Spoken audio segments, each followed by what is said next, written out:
dada kiri, saya tenang. Nah, kalau enggak semuanya boleh di sini juga. Saya tenang, gitu. Jadi beri perintah kepada tubuh untuk menenangkan dirinya sambil tersenyum ya. Sambil tersenyum ya Pak ya. Nanti nggak grogi kok. Tapi gimana pun juga itu sangat membantu sih ya. Tapping kayak gitu sangat membantu. Tapi lebih membantu lagi kalau semakin sering mencoba biasanya semakin nggak grogi gitu ya. Oh, jam itu. terbang sih, urusan jam terbang sih ya Pak ya. Demam panggung hanya hilang kalau kita sering di depan panggung. Serius Pak, saya dulu tuh kalau pas ngomong gitu Pak ya, Ya. mesti sini tuh keluar keringat dingin. Terus belum ngomongnya belum selesai gitu Pak. Kan saya sering ya, misalnya ke acara di masjid gitu, saya tanya sendiri gitu. Acara maiyahan tanya sendiri, latihannya kayak gitu. Dan itu bertahun-tahun pun kadang masih kok hilang lagi. Mikir kan Pak, muter-muter lagi kan omongan gitu kan. Itu jam terbang sih kalau itu. Nah, ini kan rumus yang sudah ditelurkan oleh orang-orang sejak dulu kan. Iya. Allah bisa karena Biasa. Udah rumusnya dari dulu itu. Pak Wayan, banyak orang menderita gara-gara kemelekatan. Ini katanya Kak Tami ini solusinya gimana Pak? Ya, pertama tentu kenapa kemelekatan itu menciptakan penderitaan? Itu pengingat bahwa kemelekatan itu menderitakan. Jadi kalau kita nggak mau menderita, belajar melepas. Melepas misalnya apa? Ada pernah begini Mas Hendra, saya ketemu orang yang sangat melekat kepada pasangan hidupnya.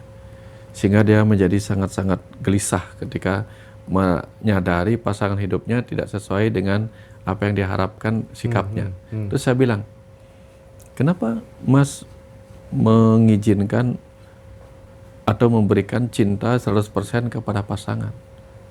Kalau cinta diberikan 100% kepada pasangan, lagi berapa diberikan untuk diri sendiri? Saya bilang gitu. Terus saya ajarkan begini. Kalau Mas misalnya diundang ke sebuah tempat makan, tapi mempersiapkan diri dengan rasa lapar. Tiba-tiba di sana makanan yang Mas butuhkan nggak ada, kan kecewa kita. Tapi kalau misalnya kita sudah diundang makan, tapi kita sudah kenyang dari rumah, sampai di sana perkara makanannya ada apa enggak, terlambat apa enggak, kan nggak mengganggu kita, betul nggak Mas? Nah, sama dengan gini. Ketika kita sudah menghormati diri kita nggak terganggu ketika orang lain belum menghormati kita atau tidak menghormati kita. Kalau kita sudah mencintai diri kita nggak terganggu jika orang lain belum mencintai kita atau tidak sepenuhnya mencintai kita. Karena kita sudah mendapatkan itu. Sama dengan validasi juga. Begitu kita sudah memvalidasi diri kita, percaya pada diri kita, orang nggak percaya kita nggak penting. Maka mulailah sesuatunya dari diri kita dulu gitu. Pak, ini sekarang pertanyaan dari saya pribadi ya. Iya. Saya tuh punya banyak teman cowok. Itu kalau misalnya pas lagi keluar sama saya gitu Pak, itu tuh ada telepon gitu udah bingung banget gitu. Iya. Coba ini istri Pak ya. Iya. Nah, kadang kan banyak ya istri tuh yang ketika ditinggal sama suaminya tuh kayak pokoknya kayak nggak ikhlas gitu. Ternyata temanku banyak yang kayak gitu Pak. Dan itu aku melihat mereka menderita sekali gitu Pak. Tekniknya gimana sih Pak supaya kemudian ada perubahan yang drastis gitu kira-kira? Saya punya teman, saya suka lucon-lucon yang itu tuh. Sebenarnya aku nggak takut sama istriku, cuman istriku yang terlalu berani padaku. Gitu. Iya bener-bener tuh Pak. Nah, kadang-kadang kita nggak tahu Mas Hendra ya. Kita nggak tahu apa yang terjadi di masa lalu. Kenapa kita hari ini harus punya pasangan hidup yang sangat care dengan kita, yang entah apapun penyebabnya kemudian menjadi sangat posesif. Jangan-jangan dulu kita adalah orang yang mudah lepas kontrol di kehidupan masa lalu. Bisa jadi ya. Sehingga hari ini ketemunya adalah pasangan yang memang kita pilih untuk begitu ketat mengontrol kita.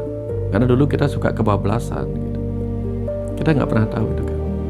Nah, ketika kita bicara tentang rasa syukur, jangan-jangan istri yang ketat sekarang itu adalah istri yang memang kita pilih untuk apa? Tolong jaga aku seketat-ketatnya, karena aku gampang lepas kontrol gitu. Wah, keren jawabannya. Ini jawaban paling keren yang pernah aku dengar sih. Iya. Bener Pak, Ya. setuju aku. Pak, sorry, dari Masian Pak. Selamat malam Pak Dokter. Kapan buku Mahabharata karya Pak Dokter bisa dibeli? Pre-order di Ngaji Roso bisa ya Pak Boleh, ya? boleh Berapa pre-order. minggu lagi kira-kira? Sekitar Februari lah, Februari ya pertengahan teman-teman Februari. ya. Ya, Silakan bisa pre-order dulu pertengahan ya. Februari ya. Iya teman-teman, aku mungkin kasih 2 pertanyaan lagi ya. Selanjutnya nanti mungkin bisa besok sekitar pukul 9:30 Ya, Wita kali ya teman-teman ya. ya. Mohon pencerahannya Pak Wayan, saya seorang single mom. Saat ini usaha saya lagi terpuruk, pengen bangkit lagi. Nasihatnya apa Pak? Saya membutuhkan data lain sebenarnya. Single mom itu artinya single mom anak berapa, anak umur berapa, atau anak berapa. Apakah anak sudah bisa diandalkan untuk membantu meringankan beban? Anggap aja belum Pak. Anggap aja, anggap belum. Kalau belum, maka jangan lupa. Jangan lupa. Di kehidupan ini banyak, kalau kita lihat di hewan-hewan ya, ada banyak induk-induk yang bisa bekerja keras untuk anaknya. Karena apa? Dia bisa mengorbankan diri untuk anaknya. Saya melihat seekor gurita. Gurita itu bertelur, lalu dia menjaga telurnya terus-menerus Ya. sambil dia puasa, dan begitu telurnya menetas dia mati. Tapi sebelum mati dalam kondisi sekarat, saya tanya waktu itu di depan layar TV, saya tanya, kamu kenapa sampai tidak makan-makan, sampai mengorbankan dirimu? Terus apa jawabannya? Jika aku mati demi anak-anakku, itulah pengorbanan terbaik yang bisa kulakukan. Dia bilang begitu. Nah, jadi dengan cara seperti ini, ketika muncul dorongan kuat untuk mengatakan seperti ini, Tuhan, terima kasih Engkau telah menitipkan anak-anakmu kepadaku. Jika bukan karena kekuatanmu, maka aku tidak mungkin diizinkan berada dalam situasi seperti ini. Aku percaya aku akan menemukan kekuatan terbesar dalam diriku. Gitu. Itu yang pertama. Yang kedua, harus dipahami dalam dunia biologi. Ada DNA mitokondrial. Mitokondria itu adalah pembangkit energi dalam tubuh, dalam sel. DNA mitokondrial itu hanya diberikan oleh seorang ibu. Artinya apa? Pembangkit energi itu, DNA-nya diberikan oleh ibu. Maka ibu itu mempunyai kekuatan luar biasa. Nah, dan jangan lupa, walaupun yang dikenal sebagai Raja Singa itu adalah singa jantan, tetapi yang berhasil mendapatkan mangsa adalah singa-singa betina. Pertanda semesta sedang mengajarkan bahwa apa? Hati-hati dengan kekuatan seorang wanita. The power of emak-emak. The power of mom. Nah, dari sana begitu percaya dirinya muncul, semua power itu akan muncul. Dan jangan lupa, ibu saya punya anak 5, buta huruf, kerjanya sebagai sebagai tukang pijat di pantai, merawat 5 anak, sampai sekolah, kuliah, dan urusan segala macam, dia berhasil. Anaknya jadi dokter. Nah, Sekarang jadi dokter spiritual lagi. iya, dan itu sebabnya yang dalam buku Saat Semesta Bicara. Iya. Seluruh hal baik yang mungkin saya lakukan bukan untuk membuat diri saya bangga, Iya Pak. tapi iya, Pak. untuk membuat ibu saya bangga di alam sana bahwa dia pernah melahirkan seorang anak seperti ini. Gitu. Satu lagi, malam Pak, saya mau nanya Pak dari Pak Dokter, gimana caranya ngasih tahu anak supaya dia nggak suka keluar malam karena sudah punya istri Pak gitu. Caranya keluar malam terus gitu. Disuruhnya keluar siang. Pertama, tanya dulu kenapa dia keluar malam. Yang kedua, coba cari tahu, siapa tahu itu adalah bawaan ketika dia masih remaja yang belum sempat Iya. yang belum sempat diajarkan bahwa dia harus bertanggung jawab pada istrinya gitu. Dan banyak hal. Dan satu lagi, pada orang seperti itu jangan bicara dengan ego, harus bicara dengan hati nurani. Pakai kata-kata yang bukan datang dari kemarahan, tapi kata-kata yang menyadarkan dia sebagai seorang yang harus bertanggung jawab dalam hidupnya. Sederhana itu sih. Ya, Mbak Mei, pertanyaanmu nanti aku yang jawab. Untuk dapat jodoh setia dan tanggung jawab, langsung ajak merit gimana? Aku punya temen belum nikah, Nah, umurnya itu dia. sekitar 38 tahun, pasti tanggung jawab dan pasti setia. Ya. Nggak ragu saya ya. Cuman nanti profesinya kita kabar-kabar ya.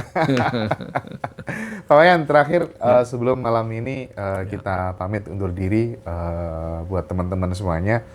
Untuk teman-teman yang sudah join Retret Nasional Ngaji Roso, Pak, ada persiapan khusus nggak sebelum berangkat? Ini 1 minggu lagi kita akan ngumpul bersama di Jakarta gitu. Apa Pak yang ingin disampaikan buat teman-teman sebelum berangkat? Ya. Saya hanya ingin mereka hadir dalam kondisi yang rindu pada rumah di dalam, rindu untuk menjumpai Tuhan, rindu untuk bicara dengan semesta, dan siap untuk mengenal diri sendiri. Lalu yang perlu dibawa nanti adalah kesungguhan untuk belajar. Dari sana kita akan sama-sama merenung dan belajar berdialog. Nanti masing-masing kalau memang tidak disiapkan di sana, bawa buku kosong sama pulpen yang lancar untuk dipakai menulis. Nanti kita akan belajar untuk membaca diri kita, membaca semesta, bertanya, berdialog, dan bahkan memberi nasihat pada diri kita sendiri. Itu yang akan kita lakukan nanti. Kita siapkan nanti Pak, panitia nanti akan menyiapkan buku, ballpoint gitu ya. Teman-teman nanti juga dapat t-shirt gratis gitu sesuai ukuran. Terus kemudian dapat kamar untuk menginap. Terus kemudian makan 3 kali, cafe break ya. Dan lain-lain, pokoknya kita optimalkan supaya teman-teman mendapatkan sesuatu yang luar biasa nanti di Retret Nasional Ngaji Roso. Pak Wayan, terima kasih banyak. Kita ketemu lagi besok jam 9:30. Beta. Sampai ketemu lagi. Pak Wayan. Sampai ketemu teman-teman.